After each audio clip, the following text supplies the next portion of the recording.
They bound her hands and called it a debt, the drifter who rode and said she owed nobody nothing. I have ridden into 100 towns in my life, and left every one of them the same way I arrived, alone, and without much looking back. That is not a boast. A man who drifts long enough stops seeing it as a choice and starts seeing it as a condition, the way a river doesn't decide to run downhill. It just does.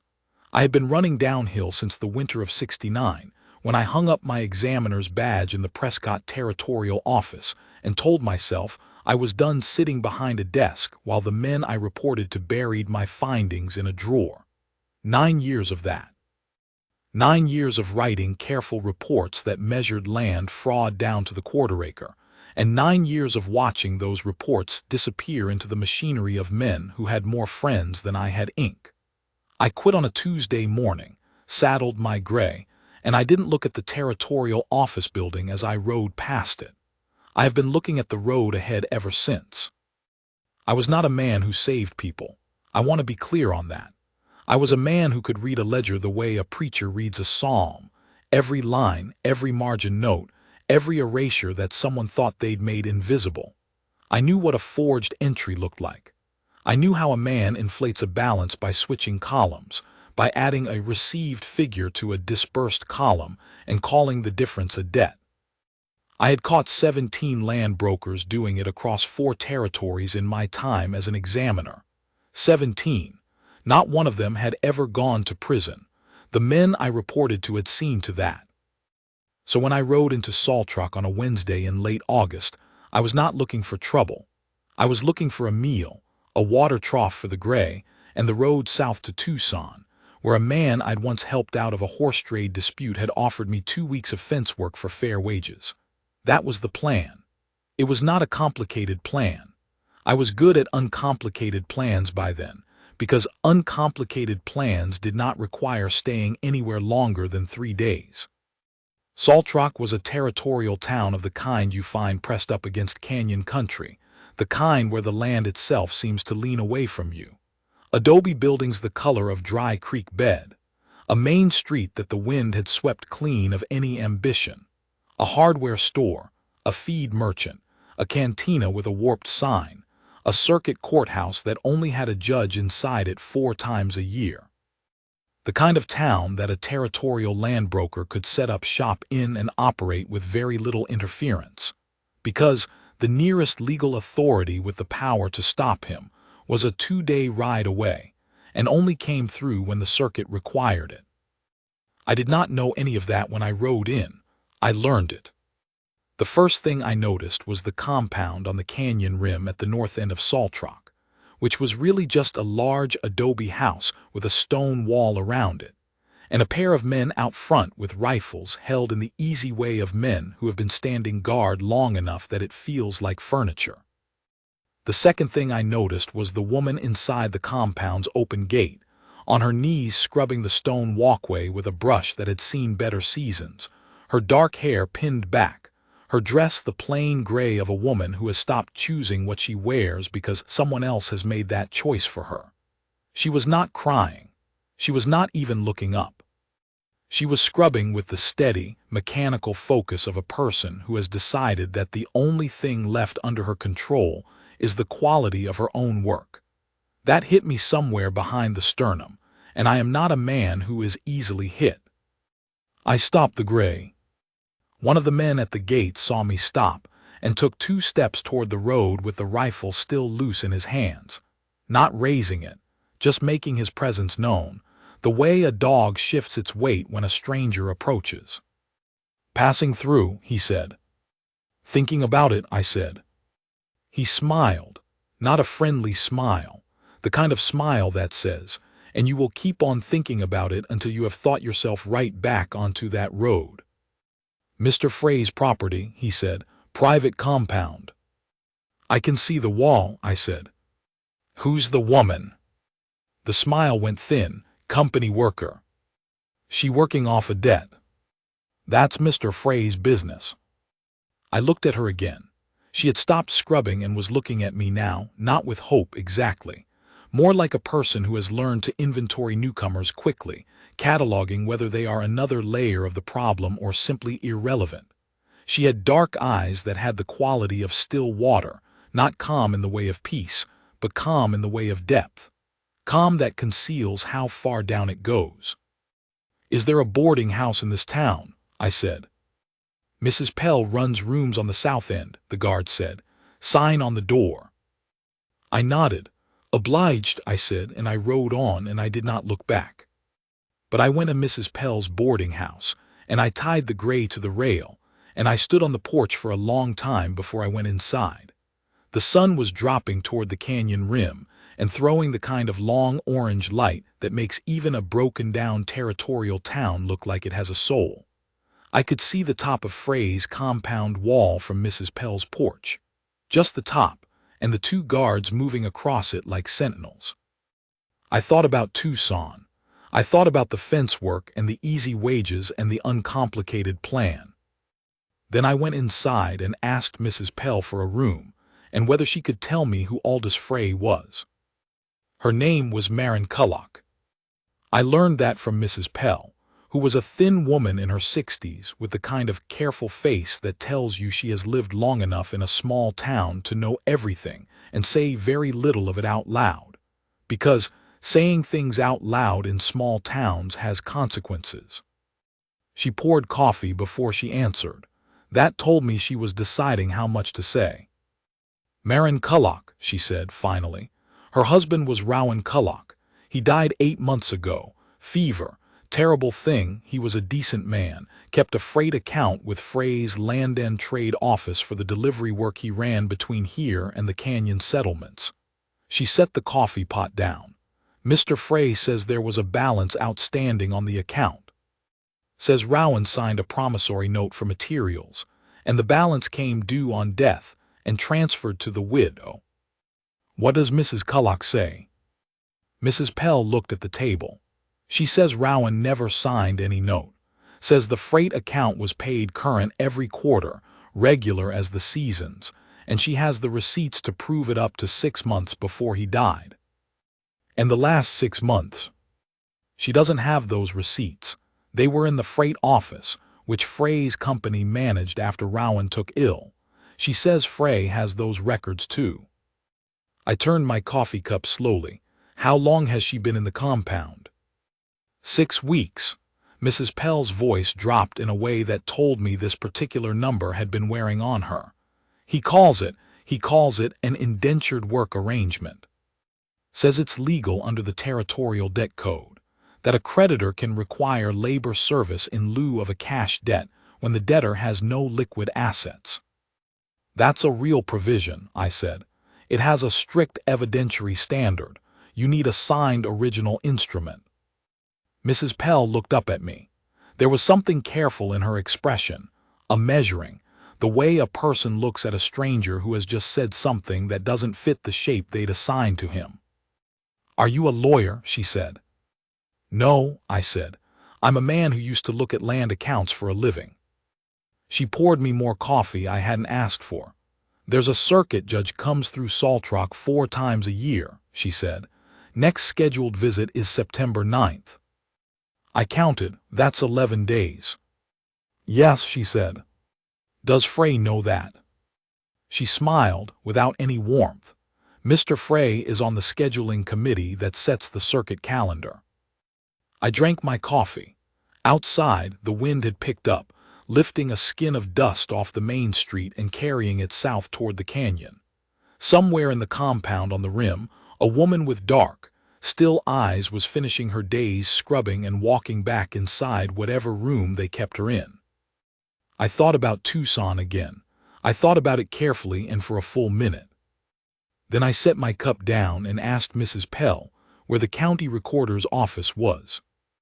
Aldous Frey was not the worst man I had ever encountered in my years of examining land accounts. He was not even in the top 5. But he had a particular quality that I had come to recognize in a certain kind of frontier operator, a quality of assurance, the deep and genuine belief that the weight of his own respectability was enough to make any transaction he performed into a legitimate one. He had the office of a prosperous man, heavy furniture, a large desk, a painting of the canyon that someone had done in oil, and that was better than the room deserved. He had the handshake of a man who has given a great many handshakes and knows exactly how much pressure to apply. He received me the morning after I arrived, when I walked in off the street and gave my name as Clem Darrow, a drifter passing through who had heard he ran a trade operation and wondered if there was any freight work going. "Not at the moment," Frey said, in the pleasant way of a man turning away a beggar. "We've got our routes well covered." "Understood," I said. "I did notice you've taken on an indentured worker, Mrs. Culloch." Something shifted in his face. Not alarm. A man like Frey doesn't alarm easily. More like a door closing very quietly behind his eyes. "A legal arrangement," he said, "properly filed with the recorder." "I don't doubt it's filed," I said. "Mind if I ask what was the balance on the original note, the one Rowan Culloch signed?"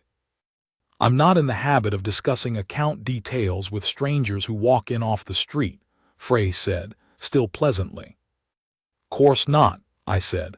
"I'd just like to see the original signed instrument if you have it handy." "The debt code requires the creditor to produce it on request of a party of interest." "You are not a party of interest, Mr. Darrow." "Not disputing that," I said, "just curious about the paperwork." I stood up and put my hat on. "I'll see if the recorder's office has a copy on file. They should if it was properly submitted." His face did that door-closing thing again, and this time I saw something flicker behind it that was harder to name. Not quite fear. The particular unease of a man who has done something he believes is safe and is now recalculating its safety in real time. "The recorder's office is public," he said. "You're welcome to look at whatever's there." "Thank you," I said. "I appreciate a man who understands the public record." I put on my hat and walked out into the August sun. The recorder's office was a single room behind the courthouse, managed by a young man named Tio Barris, who had the slightly wild-eyed look of someone who had been given a very large filing system and very little guidance in how to maintain it. The files were kept in wooden drawers labeled by year and category, and they were, in the way of frontier record offices, both meticulously catalogued and partially disorganized, because Tio Barris was clearly a man who understood the theory of organization more securely than its practice. I told him I was looking for debt instruments filed in the last 9 months under the name Culloch, or Frey's Land and Trade Operation. He pulled 3 drawers. I sat at the table and started reading. The instrument Frey had filed was there. It was dated the 14th of December, 8 months prior, 2 months before Rowan Culloch had died. It listed a balance of $240 against the freight account for materials advanced and not recovered, with a promissory note signed, in a clear hand, by R. Culloch. I read it twice. Then I asked Tio Barris if he had the freight account ledger that Frey's operation had filed as supporting documentation, which is required under the Territorial Debt Code for any claim over $100. He found it in the second drawer of the next cabinet. I opened it. I sat with that ledger for the better part of 2 hours. The ledger itself was a competent piece of fabrication. The quarterly entries were there, freight runs listed, materials noted, payments recorded. It had the look of a legitimate running account. But I had spent 9 years reading ledgers, and I had learned that the thing to look for is not what a fabricator puts in. It is what he cannot help but leave out, and the places where the handwriting changes, and the particular way that a column total doesn't add up because someone switched the direction of an addition partway through. The ledger had all 3 problems. The handwriting in the last 3 quarterly entries was slightly different from the earlier ones, not dramatically, but the pressure on the downstrokes was heavier, the way a man's hand is heavier when he's copying something he's reading rather than writing something he knows. The column totals in those last quarters were correct on their face, but arrived at by a route that didn't match the underlying figures. Someone had worked backward from the desired balance and distributed the numbers to fit. And the materials advanced, entries that formed the basis of the $240 claim didn't appear in the earlier quarterly entries at all, which meant either Rowan Culloch had suddenly begun taking on materials debt in his last 6 months of life despite running a cash current account for years, or someone had added those entries after the fact. I sat back and looked at the ceiling of T.O. Barris's record office. Then I asked him if there was an original account ledger, the one Culloch's freight operation would have submitted before Frey's company took over the account management. He looked confused. I explained that territorial regulations required the submitting creditor to file both their own records and any prior held records when they assumed management of an existing account. He went through 4 more drawers. He found it in the last one, misfiled under a different freight operator's name, either by accident or by the quiet intention of someone who wanted it slightly harder to locate. It was Rowan Culloch's own ledger. Same account, earlier years. The handwriting was different from the later entries, lighter, faster, the natural hand of a man doing his own bookkeeping without any performance in it.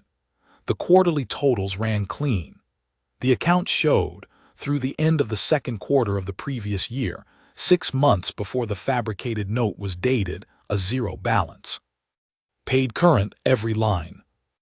The gap between the end of Culloch's own ledger and the beginning of Frey's management entries was 6 months. The 6 months Rowan Culloch spent dying of fever, during which Frey's office had held the records. I had what I needed. The trouble was I had no legal standing to present it, because I was a drifter with no credentials and a 9-year-old resignation letter. I thanked T.O. Barris, noted the locations of both ledgers carefully, and walked back out into the street. Frey's men came for me that evening. 2 of them, not the gate guards, but 2 harder men who had the quality of being paid for something beyond standing around. They found me at the cantina eating a plate of beans and said, without any particular heat, that Mr. Frey would appreciate it if I moved on before morning, and that my horse had been noticed at Mrs. Pell's, and Mrs. Pell had a fire-prone establishment. I ate another bite of beans. Is that so? I said. Mr. Frey is a patient man, the taller one said, but he's got a low tolerance for outside interference in his business affairs. Tell him I'm not interfering in his business affairs, I said. I'm looking at public records, which are a public matter, not a business matter. Mr. Frey doesn't see much difference. I set down my fork. I want to be honest here, because I have told this story a few times now, and I have occasionally made myself out to be a cooler article than I was. The truth is that I was aware, sitting in that cantina with 2 hard men on either side of me and nobody in Saltrock who had any particular stake in my continued health, that the sensible thing to do was to ride south in the morning and let Marin Culloch's situation be Marin Culloch's situation, the way I had been letting other people's situations be their own situations for 9 years. I thought about that, I really did. I'll think about it, I told them. They left. I finished my beans. Then I went back to Mrs. Pell's and sat on the edge of my bed in the dark room and thought about Marin Culloch scrubbing that walkway. About the way she'd looked at me, not with hope, but with the measuring steadiness of a woman who has stopped waiting for anyone else to fix things and is simply trying to determine how much longer she can hold. I thought about the 17 land brokers, about the reports in the drawer, about 9 years of knowing exactly what the fraud looked like and having no place to put that knowledge where it would actually do something. I was a territorial land examiner. I had a resignation letter in a saddle pack 9 years old, but I had never heard of a law that actually stripped the credentials once they were issued. I had walked away from the job. The job had not necessarily walked away from me. In the morning, I wrote 2 letters. One to the Territorial Land Office in Prescott, asserting my status as a credentialed examiner and requesting emergency certification to appear as a technical witness, before the Saltrock Circuit Court in the matter of a contested debt instrument. The second letter went to the circuit judge's clerk in Maricopa County, requesting an expedited hearing date, the existing one being sufficient if confirmed. I gave both letters to the southbound stage driver with money for postage and the request that they be delivered before he stopped for lunch. Then I walked to the compound on the canyon rim. The guard at the gate was not the same man as the day before. This one was younger and less comfortable with the rifle, which either meant he was newer to the job or that the two men from the cantina had been reassigned to watching my boarding house. I asked if I might leave a note for Mrs. Culloch. He said Mr. Frey didn't allow the worker to receive personal correspondence. "It's not personal," I said. "It's a legal notification. She has the right to be informed that there is a pending proceeding in her case." He didn't know enough about the law to know if that was true. I said it with sufficient confidence that it probably sounded like it was. He took the folded note and said he'd pass it to Mr. Frey to review first, which was not the same as giving it to her, but was better than nothing. The note said, "My name is Clem Darrow. I was a territorial land examiner for 9 years. I have examined the account records in the county recorder's office, and I believe the instrument filed against you is a fabrication. I am taking steps to present this before the circuit court. You don't have to do anything. I am not asking you to trust me. I am telling you what I am doing." I don't know if she received it. I walked back into Saltrock and spent the rest of the day doing the things that needed doing, making a careful copy of every relevant figure from both ledgers that I had memorized from the recorder's office, writing up my analysis in the formal format I had used for 9 years, with column references and specific discrepancies cited by entry number and date. It was not exciting work. It was the kind of work that most people find tedious and that I find clarifying, the way some men find chopping wood clarifying. Every number I wrote down was a nail going into something solid. That evening, Mrs. Pell knocked on my door and told me a woman had left something at the front door. She handed me a folded piece of paper. On it, in a hand that was careful and small, and had the quality of a person accustomed to being precise, a woman who had done her own bookkeeping, who had kept her own receipts until someone took them from her, were 5 words. "I know the note is false." And below that, "Don't get yourself killed for it." I folded the paper and put it in my shirt pocket. I sat with it there against my chest for a while and thought about what kind of woman, 6 weeks into captivity, working off a debt she knew was a lie, in a town where nobody had the spine to help her, still had the composure to worry about the well-being of a stranger. I thought about it for a long time. On the 3rd day, Frey came to see me himself. He did not bring the hard men. That told me something, that he had calculated sending the hard men as a mistake and was now recalibrating. He came to Mrs. Pell's in the mid-morning, when the light was still reasonable and the street was occupied enough to make a scene inconvenient for everyone. He sat in the chair across from me in the small front room Mrs. Pell used as a parlor. He did not take his hat off. That told me something too. A man who keeps his hat on indoors in a woman's house is a man who does not extend the ordinary courtesies because he does not think he needs to. "Mr. Darrow," he said, "I understand you've been in the recorder's office." "Public records," I said, "publicly accessed." "Of course," he smiled. The same pleasant smile from the first meeting, but it had something underneath it now that the first meeting hadn't, a tightness. "I wonder if I might offer you a frank conversation." "I'd prefer that to the other kind," I said. "I run an operation in this territory that has been functioning without incident for 11 years, he said. "I have relationships with the county recorder, with the circuit court schedule, with the stage lines, with the canyon settlements. I am, without exaggeration, the economic engine of this part of the territory. One man looking at public records doesn't change any of that." "Agreed," I said. He paused. He'd expected me to argue, and I hadn't, which meant he had to reassemble. "I could offer you something," he said. "I am always looking for men who understand accounts. The freight operation runs 3 routes and the bookkeeping is demanding." I looked at him. "You're offering me a job." "I'm offering you a conversation about a job." "While a woman scrubs your walkway on a fabricated debt," I said. The smile went away entirely. "The instrument is legally filed and documented," he said, and his voice had changed, still controlled, but the pleasantness had come off it like a coat dropped on the floor. "The instrument is documented," I said. "I have some questions about the legally part." I leaned forward. "I want to be clear with you, Mr. Frey, because you offered a frank conversation and I'm going to give you one. I have a formal analysis of both the account ledger you filed and Rowan Culloch's original ledger, which is also in the recorder's office, which you either forgot was there or assumed wouldn't be found. The quarterly totals in your ledger's last 3 entries are derived backward from the balance you wanted rather than forward from the transactions as they occurred.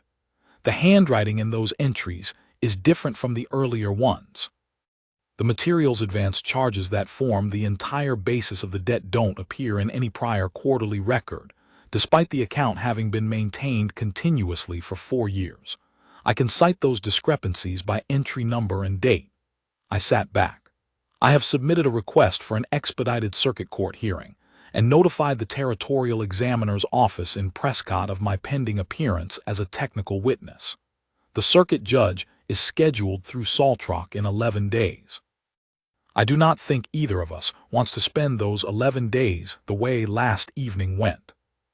He was very still, the stillness of a man who is doing rapid arithmetic. "You're bluffing," he said, but there was a question mark in it.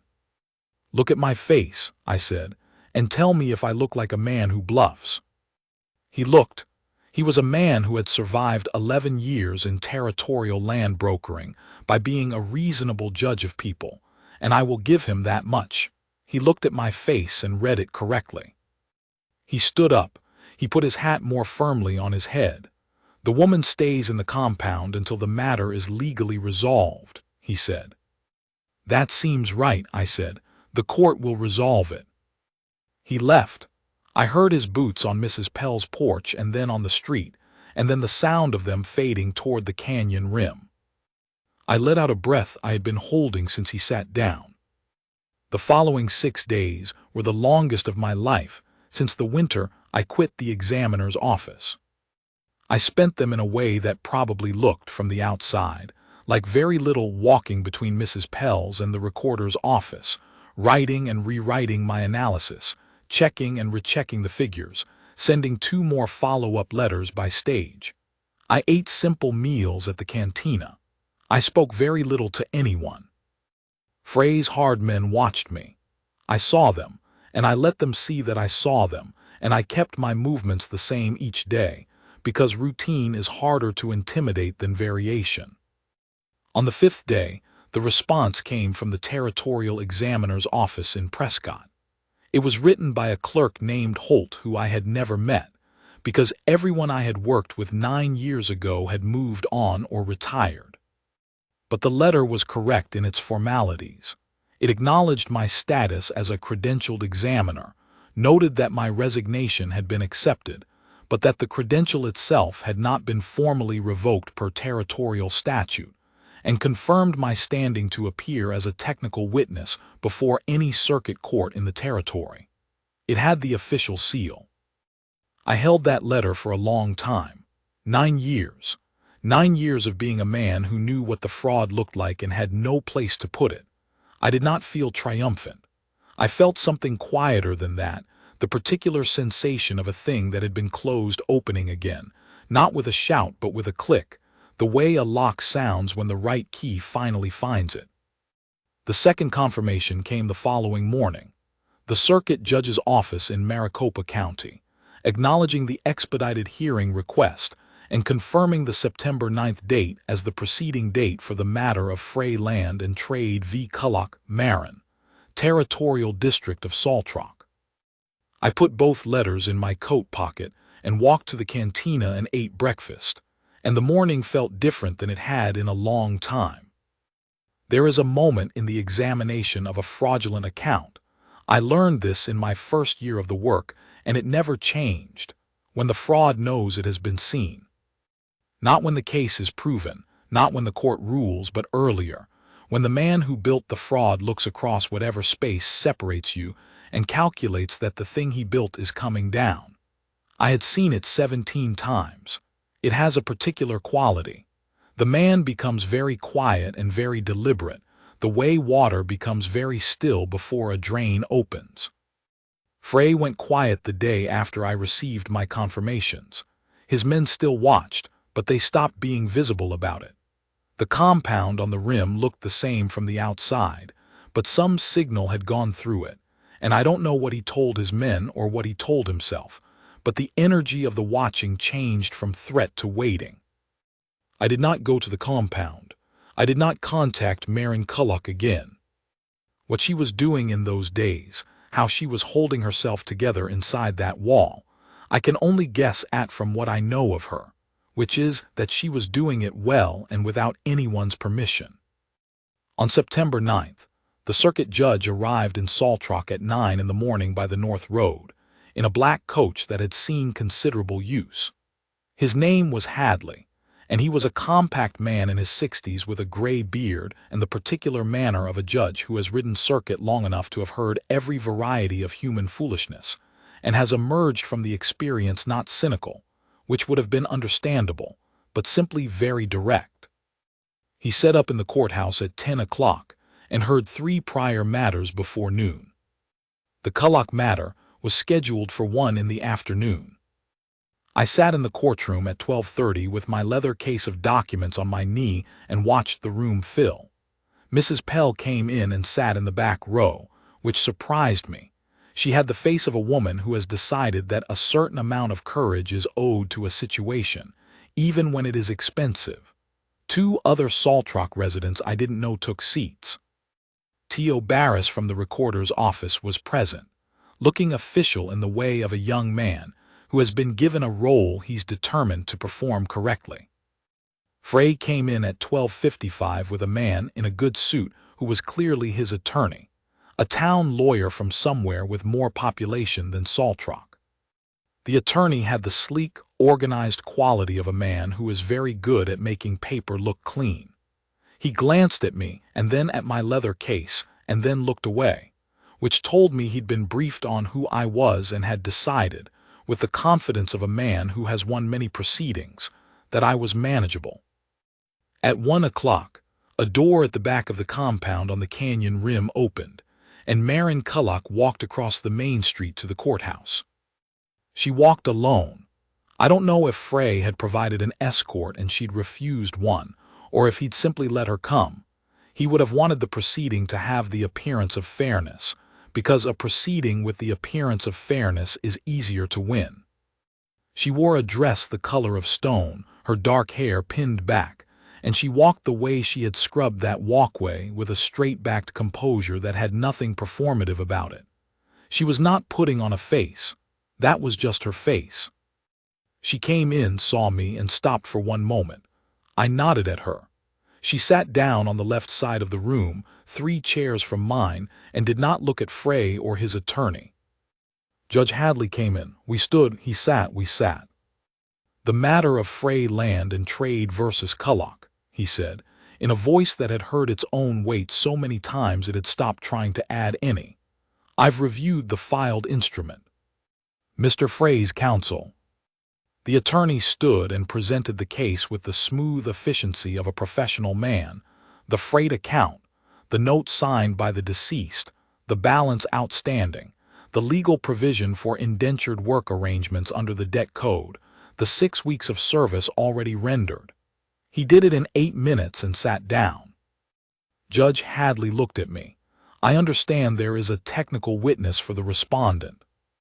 Yes, Your Honor, I said and stood, and gave my name and credentials and the confirmation letter from the territorial examiner's office. The attorney leaned over and said something quiet to Frey. Frey's jaw tightened. I laid out the analysis. I did it the way I had always done it, methodically, by the numbers without any heat in it, because heat is an argument and numbers are evidence. I walked Hadley through the discrepancies in the ledger entries, the handwriting change in the last 3 quarters with dates, the backward-derived totals with figures, the absence of materials advance charges in any prior quarterly record despite a 4-year account history. I presented Rowan Culloch's original ledger, filed in the recorder's office under a different operator's name, showing a 0 balance through the 2nd quarter of the prior year. I did not use the word forged. I used the phrase inconsistent with the documented account history. I let the numbers say the other thing. The attorney objected twice. Judge Hadley sustained one objection and overruled the other. When I was done, Hadley asked Frey's attorney if he wished to respond to the technical analysis. The attorney stood, looked at his papers, and spoke for 5 minutes about the reliability of the filed instrument and the legal standing of the debt code provision. He did not address a single specific figure I had cited. He was a good attorney, and he knew better than to argue numbers he hadn't prepared for. He sat down. Judge Hadley looked at the ceiling for approximately 15 seconds. The court finds the filed instrument of December 14th insufficient as a basis for the debt claim, he said. The discrepancies in the supporting ledger, as identified by the technical witness, cannot be resolved in favor of the creditor under the evidentiary standard required by Territorial Code Section 41.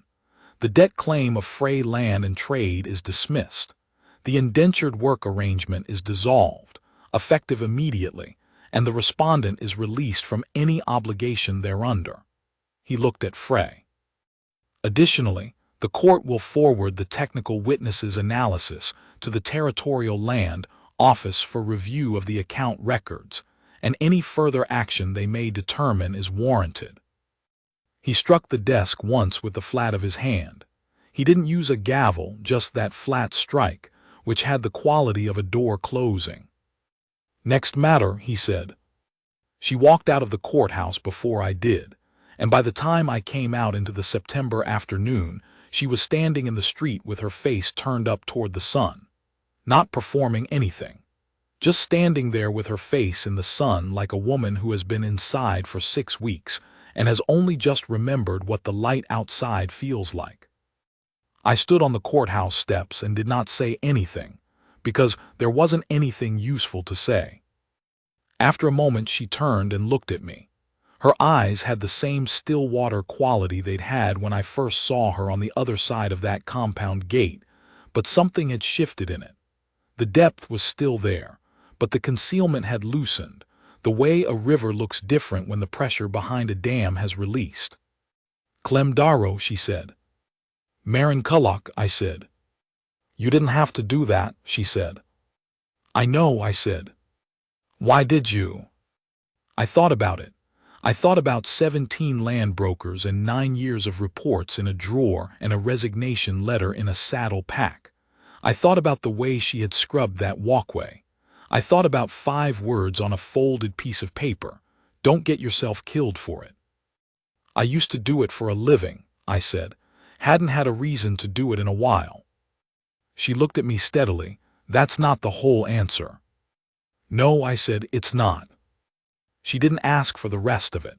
She was a woman who had understood quickly, and she understood that too, that there are some things a man says when he's ready and not before. Mrs. Pell appeared on the courthouse steps behind me and took Maren's arm and said something quiet to her that made Maren look down at her own hands, the rope-marked wrists where the work had left its record. And then Maren said something back, and Mrs. Pell patted her arm and they walked together down the main street toward the boarding house. I watched them go. Then I went to the recorder's office and thanked Tio Barris, who looked pleased in the way of a young man who has been part of something that turned out to be real. And I went back to Mrs. Pell's and packed my leather case and sat on the edge of the bed and looked at my saddle pack in the corner. The gray was at the livery. Tucson was 2 days south. The fence work would still be there. It was an uncomplicated plan. I sat on that bed for a long time. It was 6 days later that I finally got to the edge of town. I want to be honest about those 6 days, because they are the part of the story I am least certain how to tell. I told myself I was staying to ensure there was no retaliation from Frey, and there was some truth in that. A man like Frey doesn't concede cleanly, and I wanted to know the shape of what he was going to do next. In the event, what he did was nothing overt. He left Saltrock 4 days after the proceeding with his attorney and his hard men, heading east by the morning stage, and the compound on the rim sat empty with the gate standing open. The Territorial Land Office sent 2 men to collect the records. That was the end of Aldous Frey in Saltrock. But I knew, if I was being honest with myself, that Frey's departure was not the real reason I was still there on day 5. The real reason was that Marin Culloch was living at Mrs. Pell's now, in the room down the hall from mine, and that every evening she came to the table for supper and sat across from me, and we talked, in the careful way of 2 people who are saying simple things and meaning complicated ones. She talked about Rowan, not with grief that was still raw, but with the kind of settled honesty that comes when the grief has been worked through alone, without any audience, the way she seemed to do everything. She told me about the freight routes he had run, the canyon settlements, the long drives, the way he'd kept his accounts to the penny because he was a precise man who believed that a good ledger was a form of respect toward the people you did business with. She told me she had kept his books with him for the last 2 years of his life, which was how she knew the note was false before she ever heard of me. I told her about the examiner's office, and the reports in the drawer, and the 17 land brokers who had never gone to prison. I did not tell her all of it at first, but she asked careful questions, and she listened the way a person listens when they are genuinely interested rather than waiting for their turn to speak, and I told her more than I had told anyone in 9 years. On the 5th evening she said, "Where were you going when you rode into Saltrock?" "Tucson," I said, "fence work." She was quiet for a moment. "Is that what you want to do?" "I don't know that I've spent much time thinking about what I want to do," I said. She looked at me across the table, in the lamplight that Mrs. Pell kept at a good steady level, and said, "There's a freight operation here with no one running it. Rowan's routes, the canyon settlements. The accounts are clean, I know because I kept them. Someone with a knowledge of land records and territorial code could probably build it back up. There's enough trade out here for an honest operation." I did not say anything. "I'm not asking you to stay," she said carefully. "I'm telling you what's here." I looked down at the table. I looked at the lamp. I looked at my hands, which were the hands of a man who has held a pen and a ledger for most of his life, and is perhaps not entirely suited for 2 weeks of fence work in Tucson. "I've been 11 days in Saltrock," I said. "I know," she said. "I haven't stayed anywhere 11 days in 9 years." "I know that too," she said. "Mrs. Pell tells me things." I almost smiled. "What else does Mrs. Pell tell you?" "That you're a stubborn article," she said, "and that you ate 3 plates of her beans the first night, which she considers a high compliment." I did smile then. She smiled back, and it was the first time I had seen her smile, and it had the quality of something that had been kept away for a while and was finding its way back out.